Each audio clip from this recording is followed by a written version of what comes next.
الرحمن الرحيم الحمد لله والصلاة والسلام على أشرف المرسلين سيدنا وحبيبنا محمد وعلى آله وصحبه أجمعين أما بعد.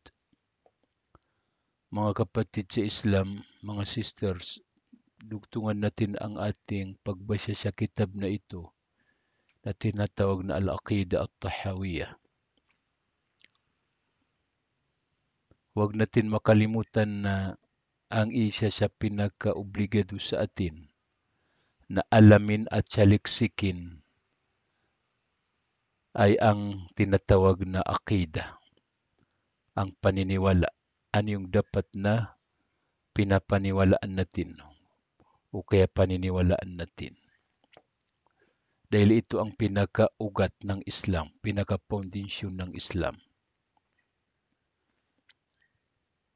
Ang ating babasahin ay ang number 80.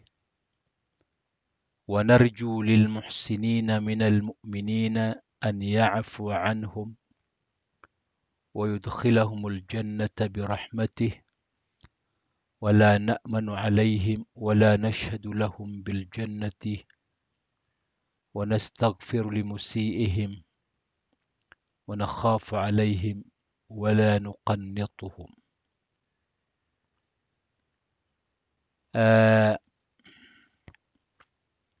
Ang mga tao ay dalawang bahagi.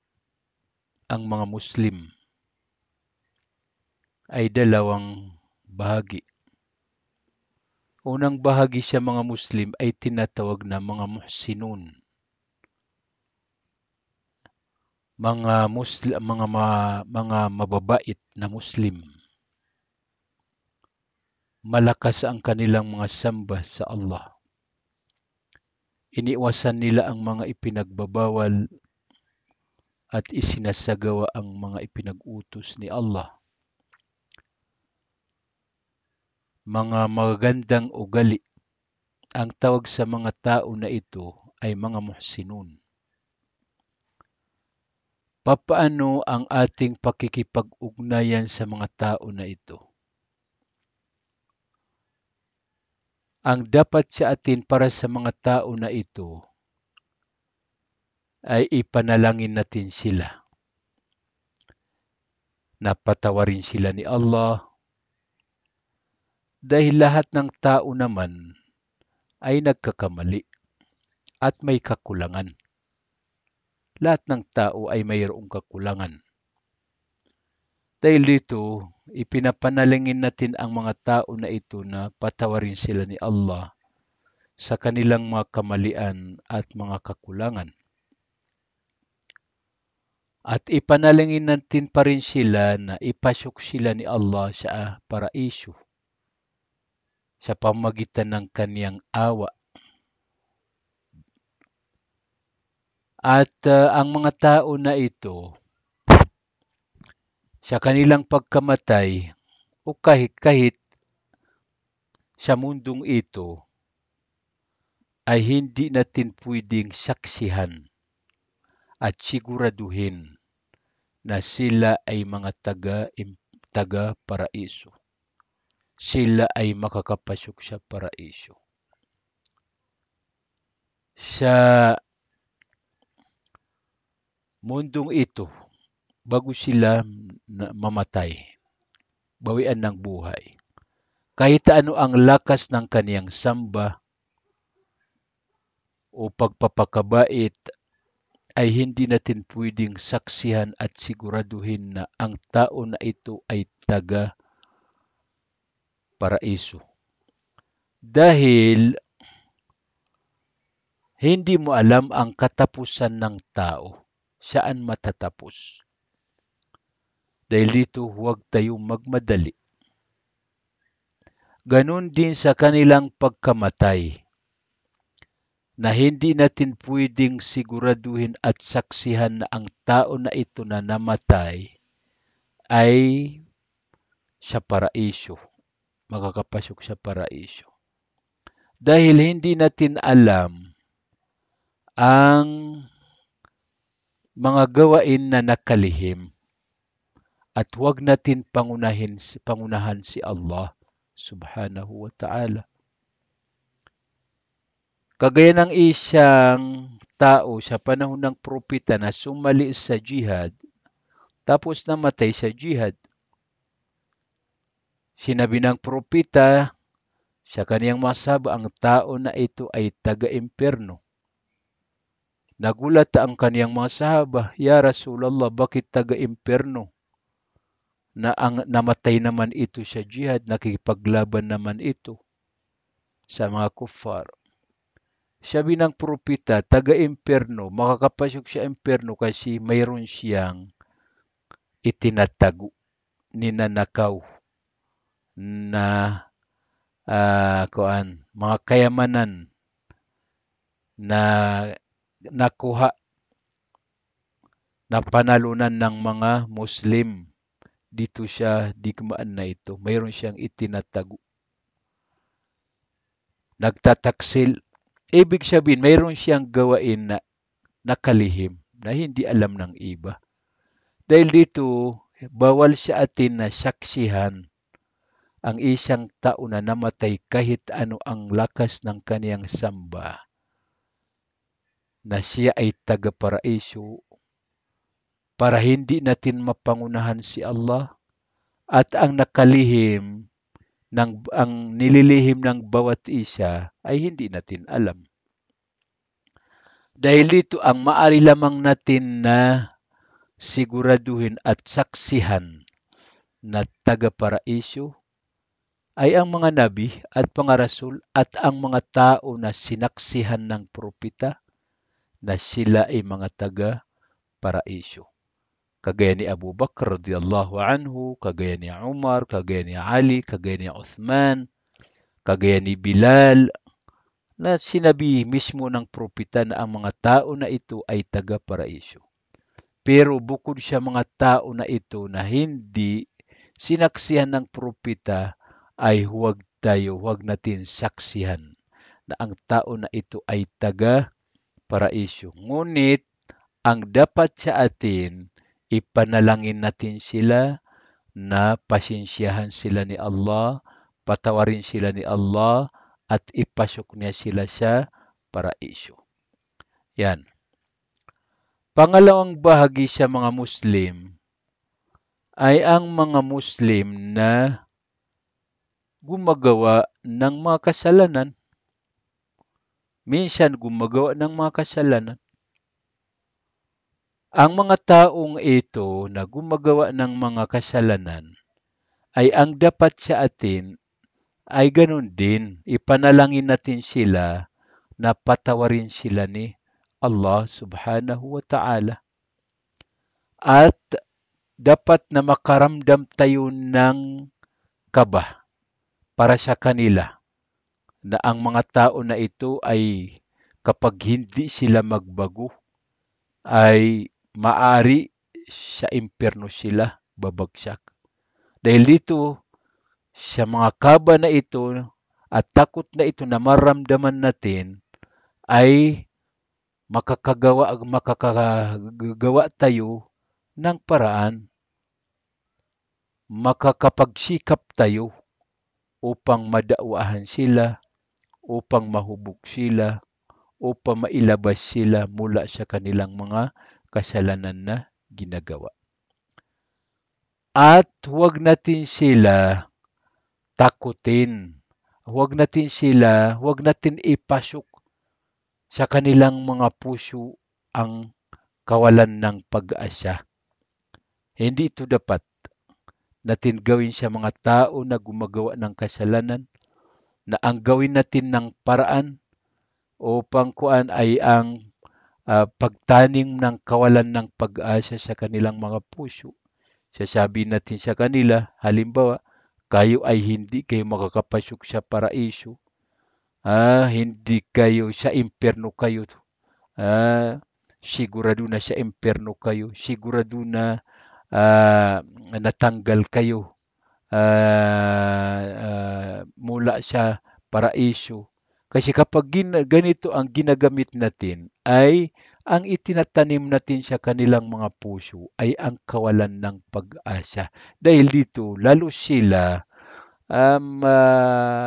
gagawa ng mga kasalanan. At lalo sila lalayo mula kay Allah at mula sa Islam.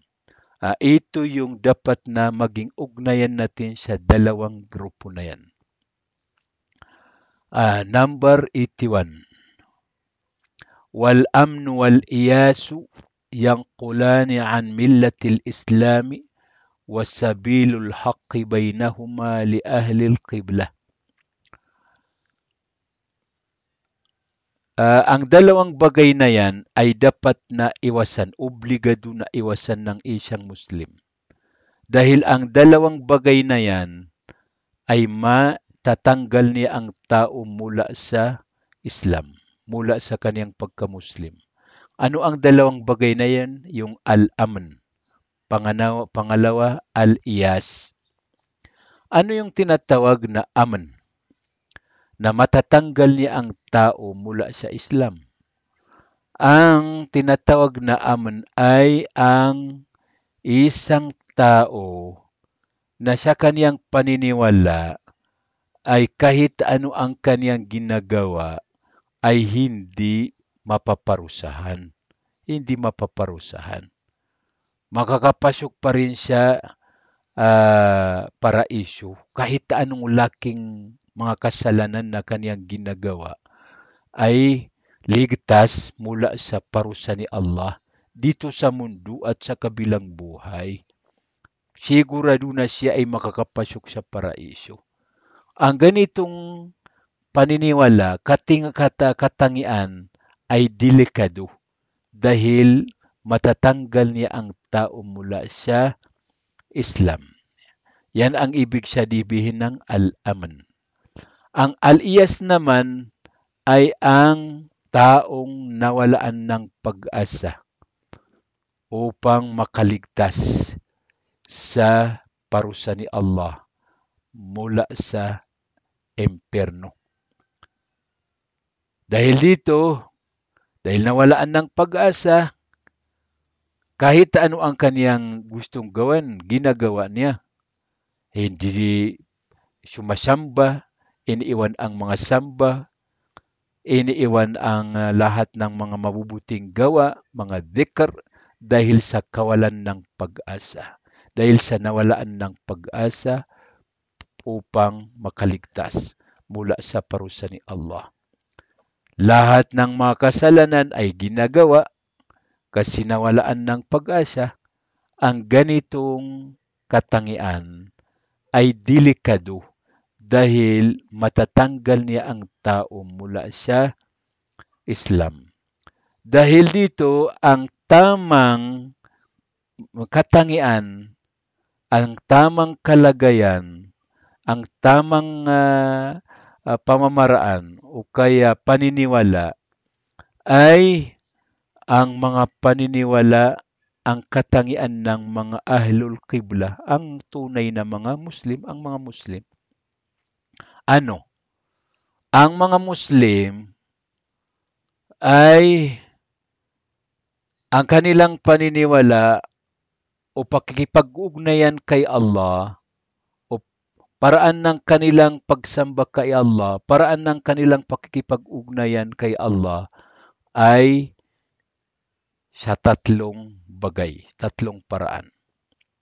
Una, tinatawag na hub, pag-ibig.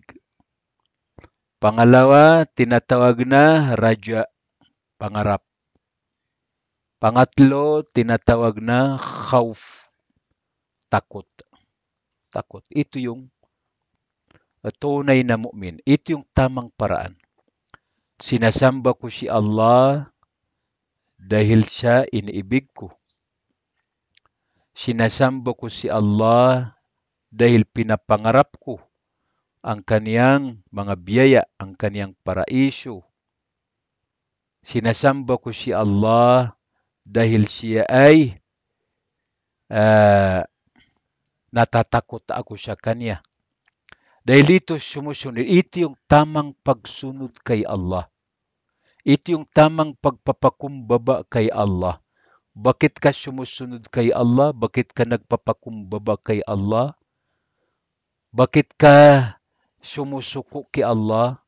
Dahil minamahal mo, iniibig mo, dahil pinapangarap mo, dahil natatakot ka sa Kanya. Ito yung dapat. Yan.